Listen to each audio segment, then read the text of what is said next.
മലയാളിയുടെ അടുക്കളയിലേക്ക് ഉത്തരേന്ത്യൻ പലഹാരമായ ചപ്പാത്തി കടന്നു വന്നിട്ട് ഇന്ന് 100 വർഷം.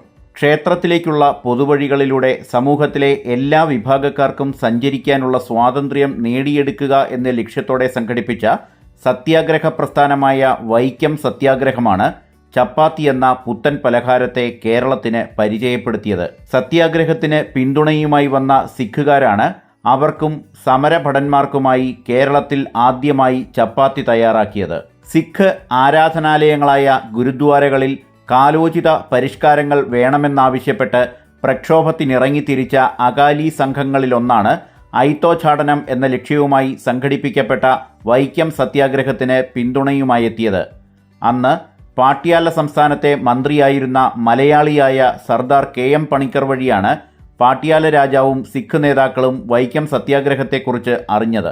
സമരത്തിലുള്ളവർക്ക് ഭക്ഷണം ലഭിക്കാൻ ബുദ്ധിമുട്ടുണ്ട് എന്നറിഞ്ഞ പാട്യാല രാജാവ് 3 കപ്പൽ ഗോതമ്പ് കൊച്ചിയിലേക്ക് കയറ്റിവിട്ടു.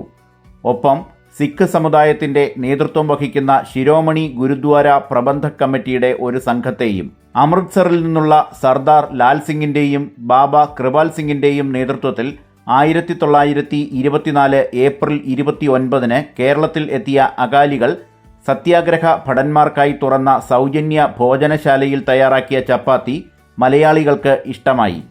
പക്ഷേ കടുകെണ്ണയുടെ മണവും രുചിയും പലർക്കും പിടിച്ചില്ല. പകരം വെളിച്ചെണ്ണ പുരട്ടി ചുട്ടതോടെ ആ പ്രശ്നം പരിഹരിച്ചു.